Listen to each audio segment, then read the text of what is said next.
Actually, it was Chad Badgerow came to me and said, I have this play that's political and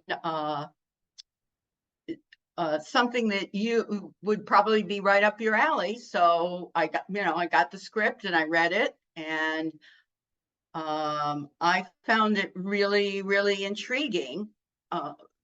Partially because, in some parts because it's so realistic in many ways. I mean, it starts out as this, shabby little town meeting, town council meeting, and it's very realistic. It has all these types of characters that I was familiar with as someone who used to, work for a labor union, and certainly dealt with a whole lot of committees. And then it kind of veers into weird.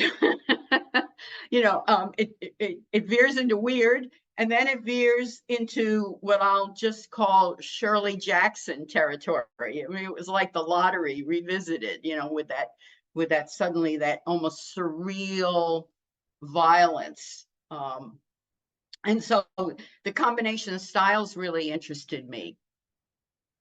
So I was really interested in directing for Peppermint Creek, assistant directing for Peppermint Creek this season, starting with The Prom for a number of reasons. First is I started my path with Peppermint Creek back in 2016. I got the opportunity to be cast in Secret Garden and work directly with Chad. And through that, I saw the power of theater, what it can do artistically, personally, as a community. And with The Prom, having the opportunity to learn from Chad directly as I wanting to grow my personal experience and also contribute more to Peppermint Creek, had the opportunity to learn from him, and as I'm inspired by Chad's to directing, and also was really excited to be part of supporting our first show at our new home at Stage One Theater. So I have been going to Peppermint Creek shows for almost a decade now, and they really set themselves apart from other theaters in the community, and they were the ones that I was most looking forward to seeing shows at. So the fact that this company that I admired so much trusted me and trusted that I had developed enough as an artist to helm a project was really exciting for me. It was exciting to be able to trust myself, to trust that I am capable of doing this and to prove that through this body of work and through my interactions with my actors. I was just so excited to be able to try my hand at something new and to feel like it went as well as it possibly could have. Oh gosh, I mean, I've been a fan. So Peppermint Creek has been around for 20 years now, and I know for a fact I've been going for at least more than 10 of those years to see shows there. And Peppermint Creek, whether it was at the Creole in Old Town, at other churches, at Miller Performing Arts, no matter the venue, the shows and the theater always carried quality with them. So I was even excited when I first got to act in a production just for Peppermint Creek as just a fan. So when I had an opportunity to direct for Peppermint Creek, I was like, yes, absolutely. I'm jumping at the chance. And I was very happy that it was with a good script and a good show that I felt capable of doing as well.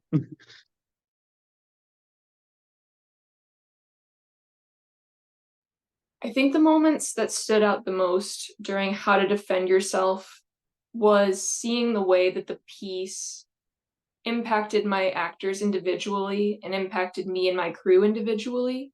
I don't think that there was anybody who was part of this experience that walked away feeling neutral or that their personal lives weren't reflected in that show in some capacity.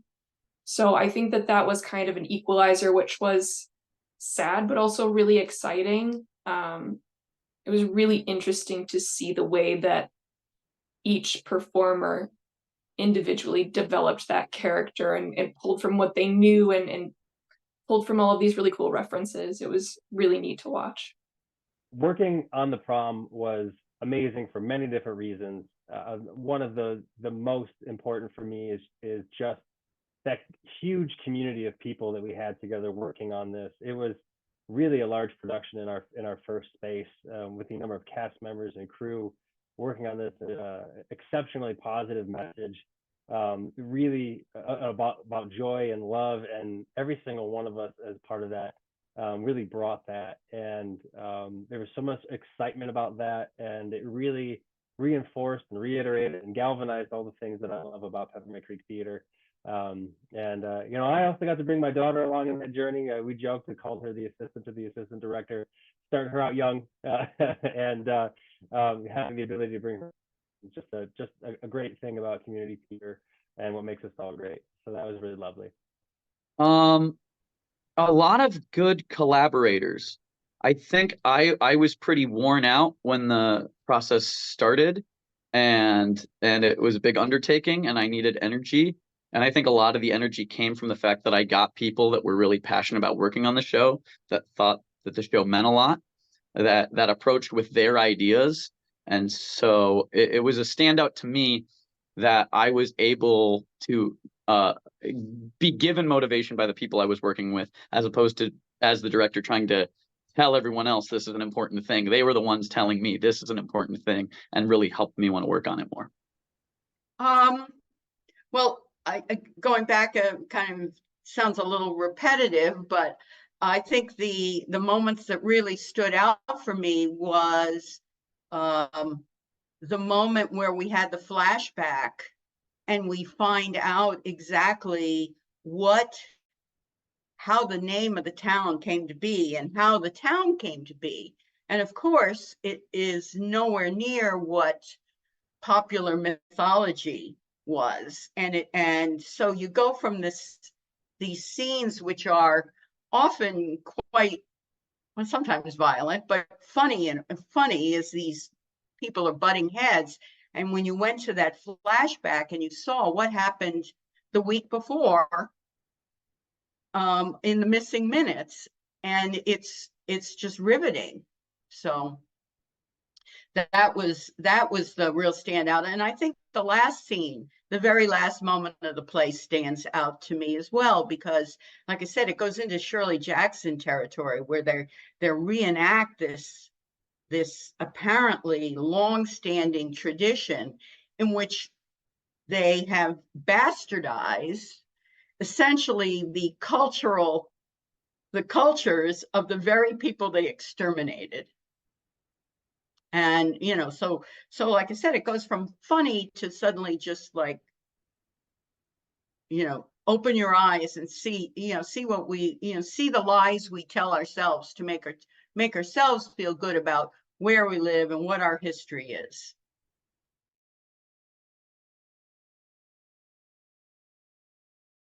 I think that Peppermint Creek, you know, a lot of people talk about wanting to use theater as an element, especially community theater, to reach out to the community or kind of, you know, hold up the mirror, speak truth to power, all this stuff.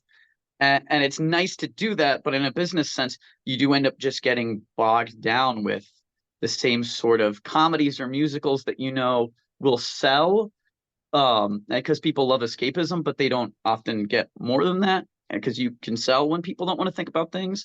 And I think Peppermint Creek has done a tremendous job in Lansing and just the greater mid-Michigan area of finding an audience of people who do actively want to come see things that makes them think about issues and what's going on around them. I think your willingness to take risks and to do a wide variety of plays. You know, I mean, I just know from the plays that I've done at Peppermint Creek, Eurydice, Indecent, The Minutes, Fun Home. You know, I mean, none of those plays are standard. I mean, they're beautiful plays, every one of them. They were all in very different styles, which was thrilling to me to do, because, you know, I think sometimes American theater kind of gets stuck in realism. And to me, realism is, I mean, it's not the only approach to theater. And sometimes it's the least compelling approach to theater. So I think that's what, your willingness to tackle different genres, and in terms of both the style of the piece, but also the content of the piece and the subject. You know, I think Peppermint Creek is really fearless in the shows that it's willing to produce. I really appreciate that Peppermint is willing to have the hard discussions. They emphasize value on emotions beyond like just joy or happiness, which are lovely and so important in theater, but I appreciate that Peppermint Creek Theater pushes audience members to dig a little bit deeper. I think that that's the purpose of theater. You know what I mean? It's to provide catharsis. It's to expose people to things that they might not experience in their day to day. And Peppermint Creek lays that out for people in a way that's really accessible.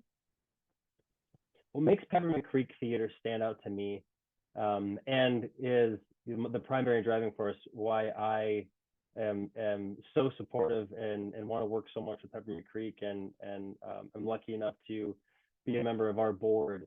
All theater, I think, is meaningful from an artistic standpoint. It makes people feel real emotion in ways that I don't think you can replicate, because it's happening live in front of you, and empathy, sadness, joys, the highs and lows of living. And I think theater is at its best when it takes something very specific and makes it accessibly human. And I feel this is really important today, because many of us humans aren't accessibly human, myself included at times. And Peppermint Creek's mission and its vision, focuses our exploration of those emotions on topics that are, in our society and communities, it can be difficult to focus on, or to grapple with, or to make sense of. And while making sense of these things is ideal, it's not always achievable. So what I think is admirable with Peppermint Creek is that we do our best to curate theater that draws in audiences to productions with themes and stories and struggles that we tend to sort of look away from or turn away from, and we get right in front of it, and bring those to our communities to talk about. And that is rare in the focus of our vision, and I see it every production that we have, the conversations we have afterwards, and the growth I think we all have together with it. And it's not something that we can replicate anywhere else, and why I'm proud to be part of it.